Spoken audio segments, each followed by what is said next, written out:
నిజంగా ఉన్నాయా 100 కోట్లు లేవా జనాలు అనుకున్నట్టు? ఇప్పుడు నాది ఎలక్షన్ పిటిషన్ చూసి మళ్ళీ కంపేర్ చేసి నా మీద ఎంక్వైరీ చేసి కేసీఆర్ కూడా అట్లే పెడుతుండు, కేటీఆర్ కూడా అట్లే పెడుతుండు, హరీష్ రావు కూడా అట్లే పెడుతుండు ఇప్పుడు చూడు అఫిడవిట్లలో.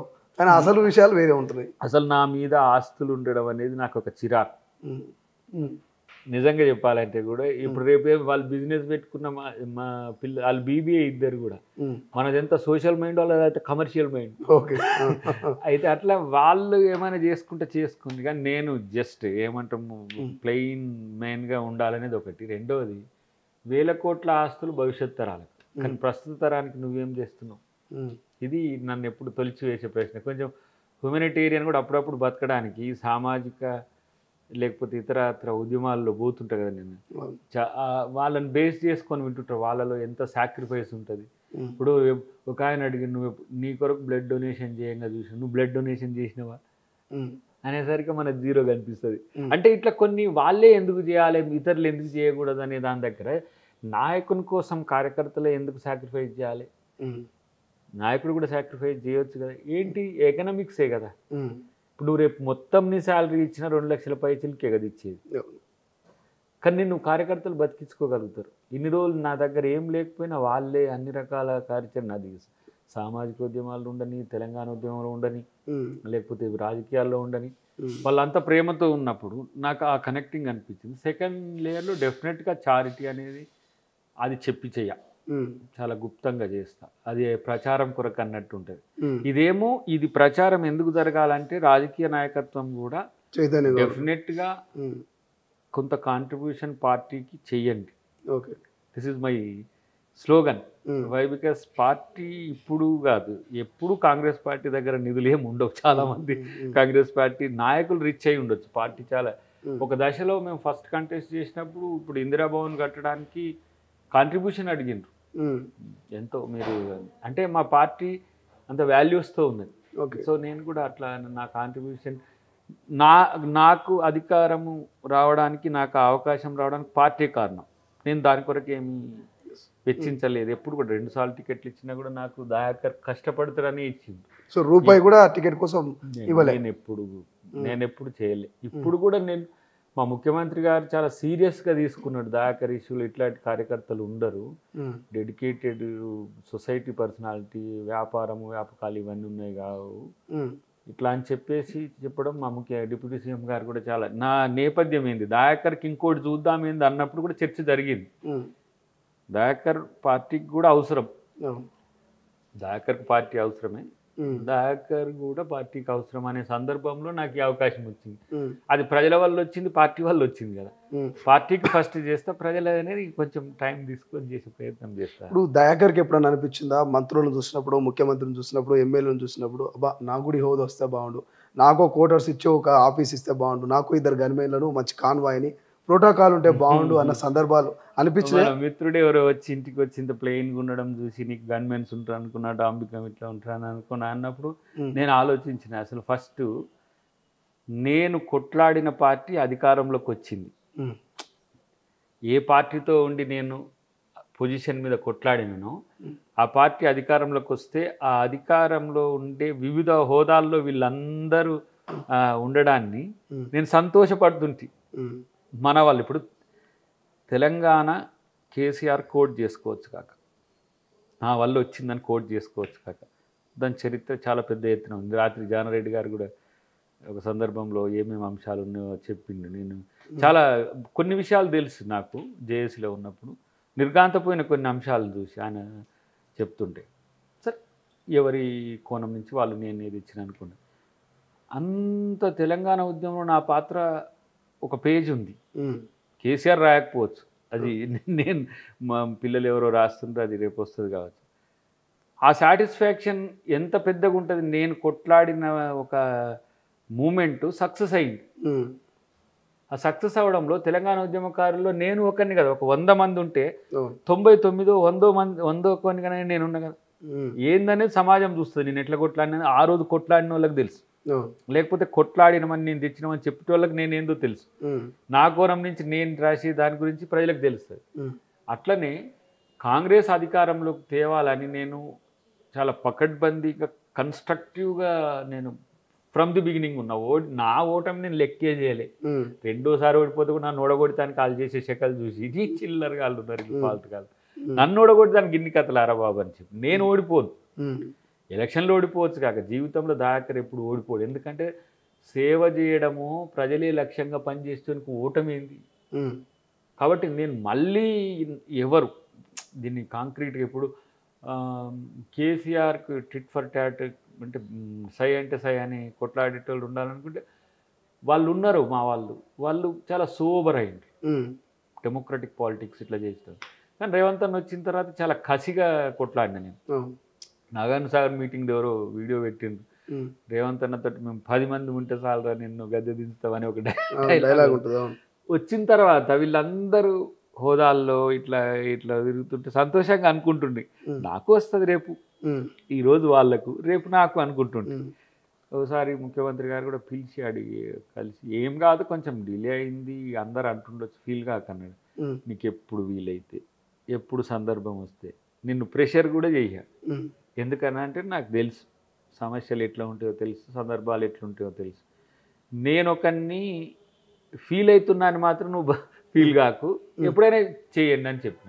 ఆయన ఈ టైం వచ్చింది కాబట్టి, ఆ సందర్భం వచ్చింది కాబట్టి చేసి ఉంటాడు. ఇప్పుడు వచ్చిర్రా కొత్త గన్మెన్లు, ఆఫీసు, ఈ ప్రణాళిక, ప్రజల్ని కలిసే టైమింగ్స్ ఇవన్నీ అనుకుంటారా మనసు? ఈరోజు వచ్చింది సెక్యూరిటీ వచ్చిండ్రు, ఇక స్లోగా స్టార్ట్ అవుతుంది. 2 రోజులు ఇద్దరా? 2+2 ఒక కారు, మంచి ఒక డ్రైవరు. కారు పెట్టుకోవాలి, చూడాలి కారు. అసలు నేను కూడా కోదండరామ్ గారు లెక్క ఎందుకులే అని అనుకున్నా కానీ క్రౌడ్ కంట్రోల్ అవసరం. Crowd control means at least stream line చేయడానికి. మొన్న చూసినా కదా మన హుజూర్ నగర్ మీటింగ్ చూసినా కదా, అంత లేట్గా వచ్చినా సరే అందరు వెళ్ళిపోయినాక పోవాల్సి వచ్చింది. నాకు అదొక పెద్ద సమస్య ఉంటుంది. చెప్పినా కదా తుక్కుగూడలో కూడా ఇట్లా మనం అగపడితే కూడా సమస్య ఉంది అట్లా. ఒకటి. రెండవది ఏంటంటే గన్మెన్స్ ఉండడం వల్ల ఏంటంటే కొంత స్ట్రీమ్ లైన్ అవుతుంది, కొంచెం ఈజీగా మూవ్ కావడానికి అవకాశం ఉంటుంది. కాబట్టి పెట్టవచ్చు. ఇప్పుడు ఆఫీస్ ఇవన్నీ కూడా సెట్ అవుతుంది. జస్ట్ ఎట్లా మొన్న ప్రమాణ స్వీకారం చేసి నెక్స్ట్ డే మనం అహ్మదాబాద్ పోతుంది. వచ్చిన నిన్న మార్నింగ్ 4 o'clock వచ్చినాం మేము. ఈరోజు మార్నింగ్ వచ్చేసరికి వీళ్ళు వచ్చిండ్రు. సరే ఇవన్నీ చూసి ఆఫీస్ కూడా ఎట్లా ఇవన్నీ కొంచెం ఇవన్నీ పద్ధతులు కొంచెం చేంజ్ అవుతాయి కదా.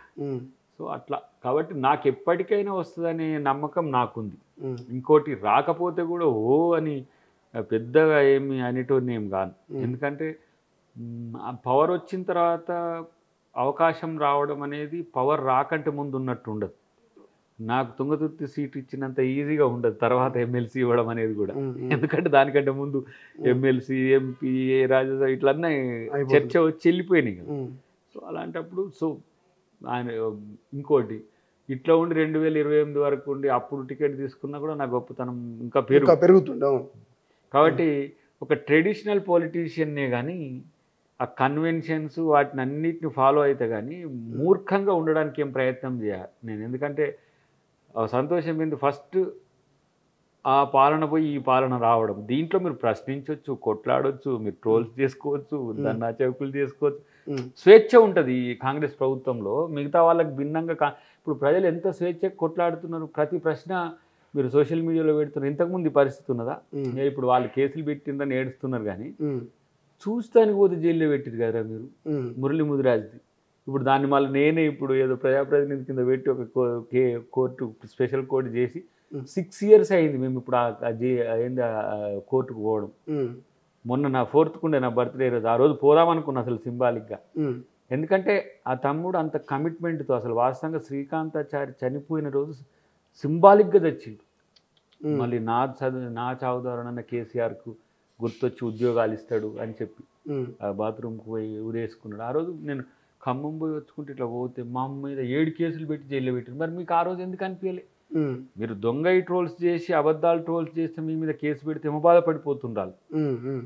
కాబట్టి ఇవాళ ప్రభుత్వం ప్రజాస్వామ్యంగా ఉంటుంది, ప్రజాపాలన లెక్క ఉంటుంది. మీరు ప్రశ్నిస్తే, విమర్శిస్తే, అవసరమైతే వ్యంగ్యాన్ని చేసినా కూడా ప్రభుత్వం కూల్గా ఎందుకు ఉంటుంది అంటే అది మీకు ఇచ్చిన రాజ్యాంగం ఇచ్చిన స్వేచ్ఛ, దాన్ని అనుభవించే హక్కు మీకు ఉన్నది. కానీ పరిధి దాటి చేసేవి ఉన్నాయి కదా, దాని పట్లనే ముఖ్యమంత్రి గారు స్పందించేది. విమర్శను తట్టుకోలేకపోతుండే అంటే మరి ఆ బూతులు నిన్ను తిడితే అప్పుడు అర్థమైంది. ఆ బూతులు మిమ్మల్ని అంటే లేకపోతే మీ ఇంటి వాళ్ళని అంటే తెలుస్తుంది. అంటే ఇప్పుడు గుర్తొచ్చిందా అంటాడు మనోడు కేటీఆర్. ఇప్పుడు గుర్తొచ్చిందా అంటే అమరా బూతులు తిట్టేది ఎప్పుడు రేవంత్ రెడ్డి ఎప్పుడన్నా తిడతాడా? పరుషంగా ఉంటుంది, పదాల ఏమంటారు హ్యార్ష్గా ఉంటాయి, కొంత ఇంటెన్సిటీని పెంచే విధంగా ఉంటాయి. కానీ అట్లాంటి వీళ్ళు చేసిన ట్రోల్స్ లాంటి బూతులు ఎప్పుడు రేవంత్ రెడ్డి గారు మాట్లాడు. బూతులు అశ్లీలం దగ్గరికి పోడు, ఆయన పరుషం, కొన్ని పదాలు వ్యంగ్యంతో కూడుకున్నవి ఉంటాయి, సమాజంలో ఉంటాయి అట్లా. కాబట్టి వాటిని చూసుకోవాలి. ఏమున్నా కొంచెం మేము కూడా మోడల్ లీడర్స్గా ఉండాల్సిన సందర్భం ఉంది. ఇప్పుడు మమ్మల్ని అంటుంటారు, మరి కిషన్ రెడ్డి లెక్క ఎందుకు ఉండలేరు, లేకపోతే పలాని ఎక్స్ లెక్క ఎందుకు సౌమ్యంగా ఉండలేరు అంటే కిషన్ రెడ్డి కూడా అబద్ధాలు మొదలుపెట్టిండు. కానీ కేసీఆర్ని ఎదుర్కోవడానికి మేము కేసీఆర్ లెక్క కావాల్సి వచ్చింది. మొదట నేను సిపిఎం మీటింగ్లో అక్కడ మాట్లాడింది పెడతారు అప్పుడప్పుడు. తర్వాత కొన్ని రోజుల తర్వాత ఇక రేవంత్ రెడ్డి గారు ఎంత తీవ్రంగా ఉండడం మీరు చూసిండ్రు. మేము కేసీఆర్ను ధీటుగా ఎదుర్కొంటామని చెప్పడానికి ఆ స్థాయికి పోయినాం. కానీ మేము అట్లాంటి రాజకీయాలు చేసేటోళ్ళం కాదు. దయాకర్ చాలా సౌమ్యుడు బయట సమాజంలో. కానీ నువ్వెందుకు నువ్వు లేకుండా పోతున్నావు దయాకర్ అంటే నేను సమాధానం చెప్పుకోలేకపోయినా. అంటే దయాకర్ అంటే వాడు సౌమ్యంగా ఉంటాడు, పరుష పదాలు వాడి చెప్పాల్సింది అంతకంటే ఎక్కువ ఘాటుగా చెప్పగలిగేటోడు.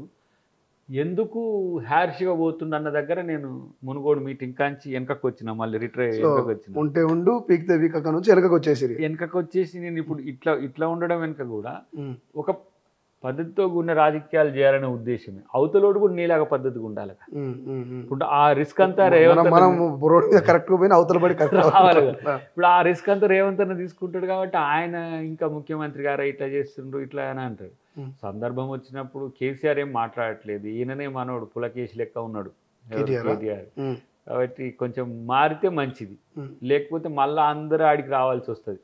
కొంచెం ఏంటి డెమోక్రటిక్ పాలిటిక్స్ చేస్తే మంచిదనే ఉద్దేశంతో. ఇప్పుడు ఎంత ఆదర్శంగా ఉన్నట్టు కనపడ్డా నీ మాట తీరు, నీ కర్కశత్వమే నిన్ను వ్యతిరేకం చేస్తుంది.